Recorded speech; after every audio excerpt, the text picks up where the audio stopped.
सभी को जय माता दी। दोस्तों,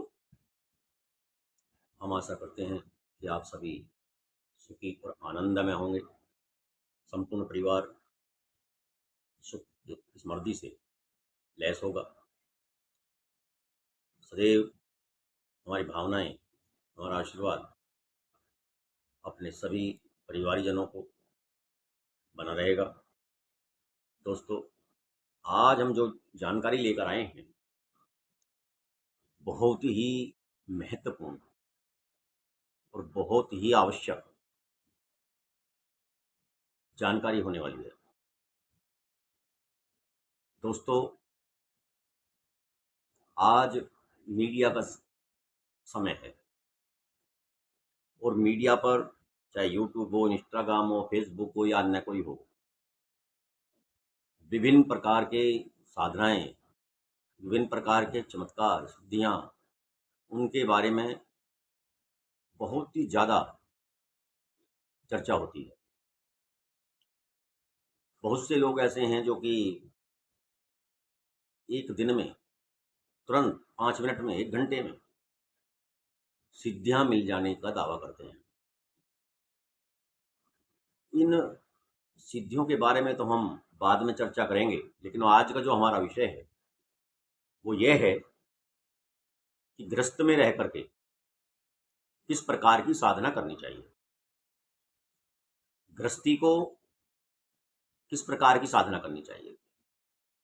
एक गृहस्थ कौन सी साधना कर सकता है?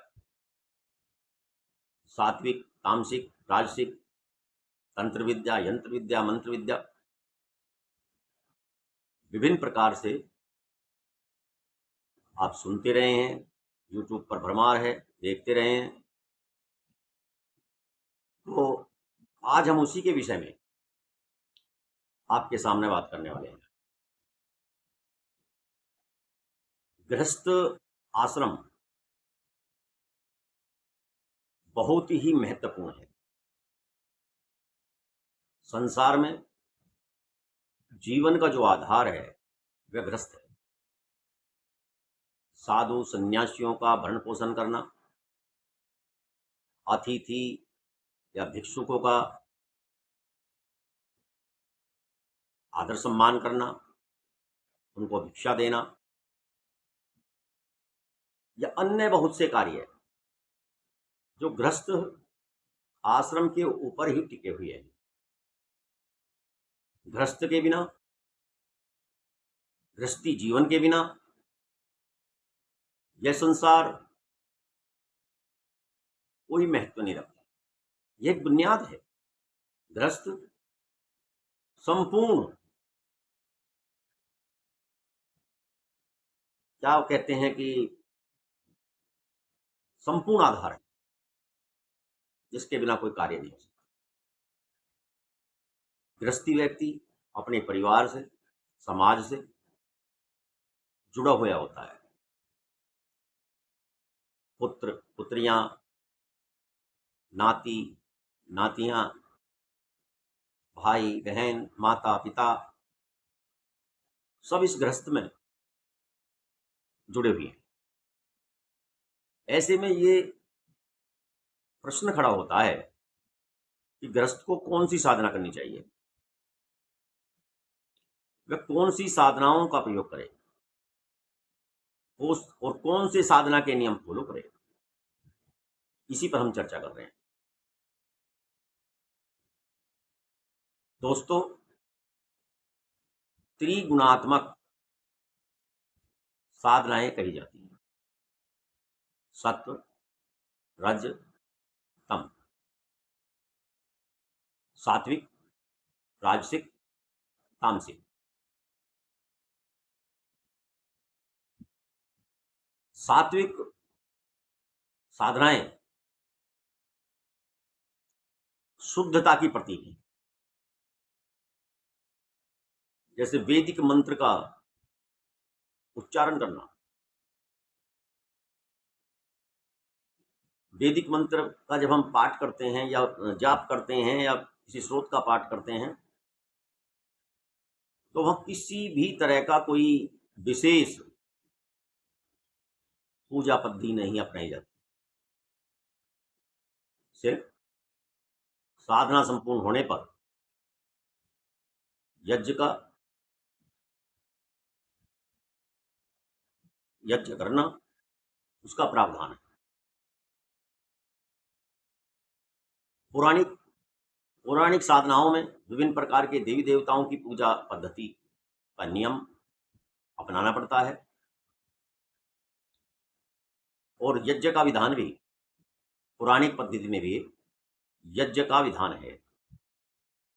जब पौराणिक मंत्र की साधना करते हैं, पूजा पाठ के अलग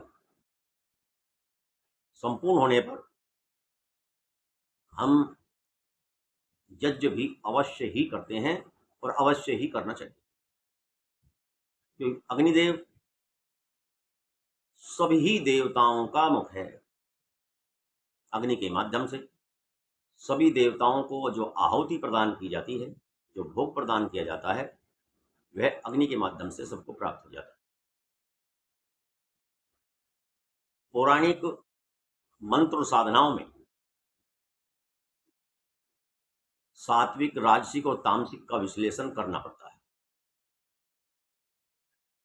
सात्विक साधनाएं वे हैं जो किसी सात्विक देवता की, सात्विक इष्ट की साधना और आराधना करने के लिए प्रेरित करती है। अपने इष्ट की, माता लक्ष्मी की, चाहे माता दुर्गा हो, यानी प्रत्येक देवता के सौम्य रूप की उपासना करना, साधना करना, भक्ति करना, ये सात्विकता में आता है। और गृहस्थ के लिए यही सबसे उत्तम है।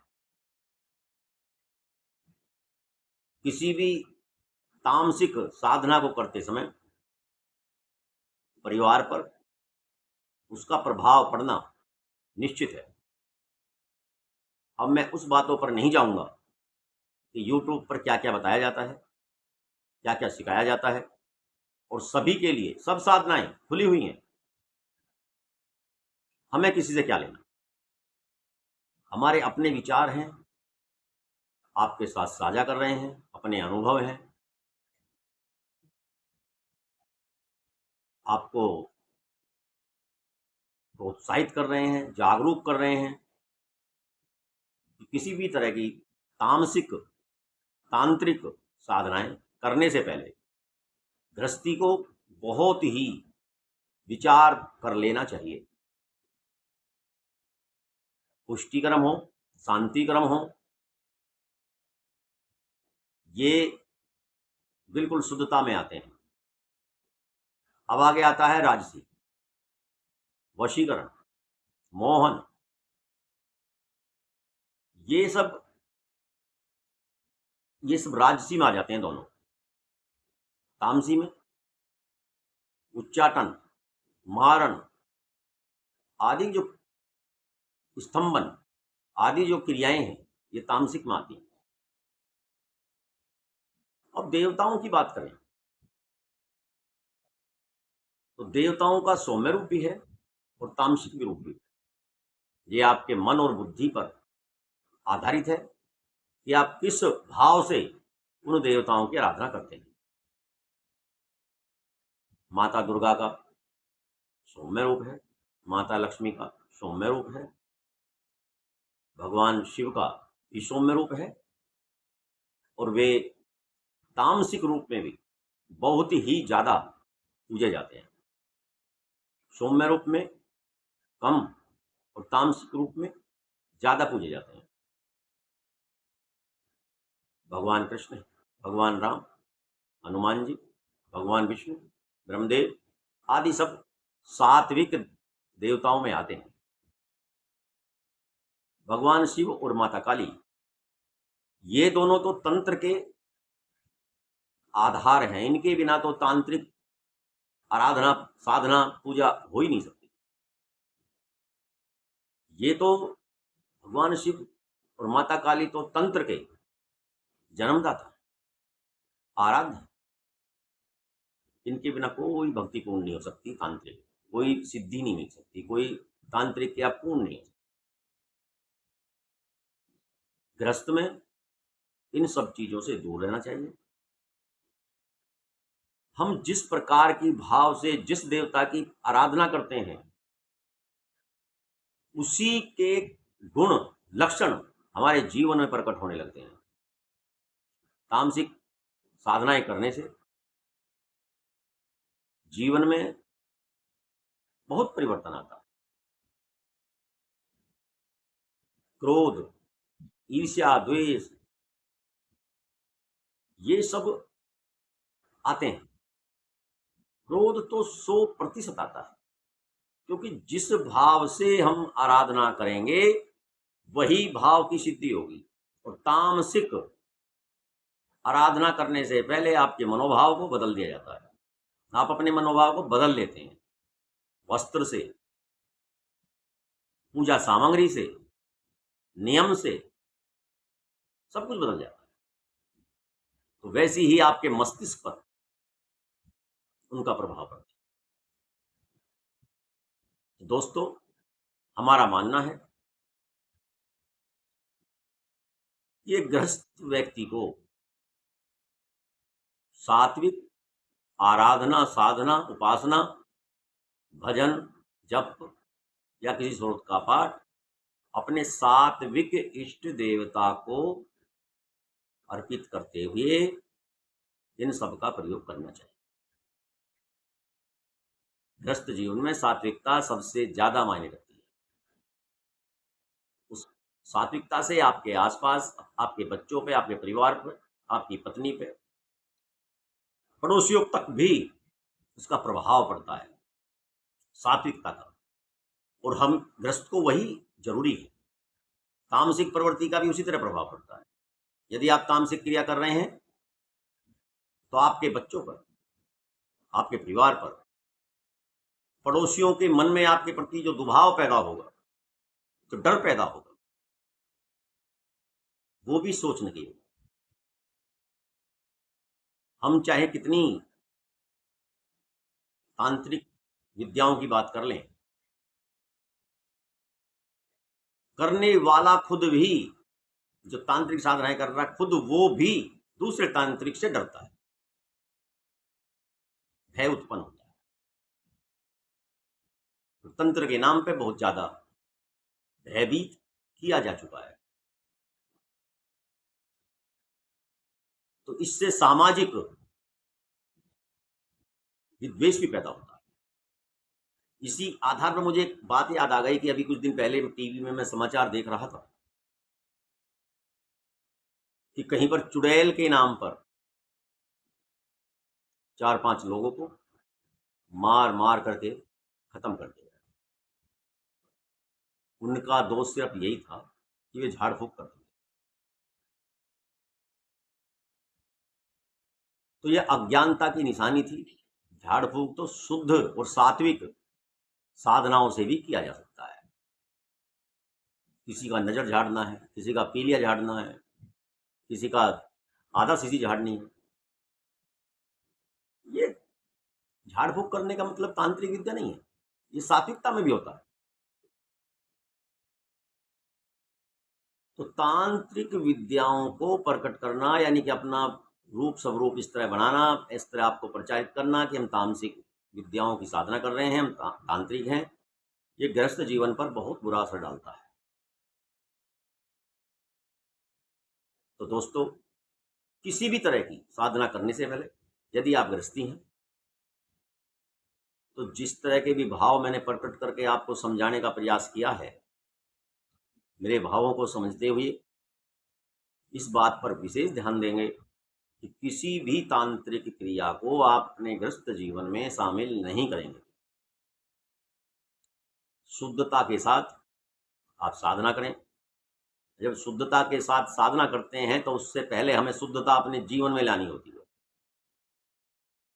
तो उसका कितना ज्यादा लाभ है, ये आप अपना के देखिए और फिर महसूस कीजिए। किसी भी तरह की जानकारी मुझसे लेनी है, कुछ समझना है, अपने मन की कोई बात कहनी है तो आप कमेंट कीजिए। मैं आपके प्रत्येक कमेंट का जरूर जवाब दूंगा। हम जिस जानकारी को भी आपके सामने लेकर आएंगे या जो भी जानकारी आपको देंगे वे आपको शुद्धता की तरफ ले जाएंगे, अशुद्धता की तरफ नहीं, तांत्रिक विद्या की तरफ नहीं। हम सात्विक साधनाओं के समर्थक हैं, उसी की हम प्रेरणा देते हैं, वही हमारा मतलब है। सत्य श्री ओम नमः शिवाय। जय शिव की महामाया, जय जगदम्बे महारानी, जय हो जगदम्बे जगदम्बे महामाया।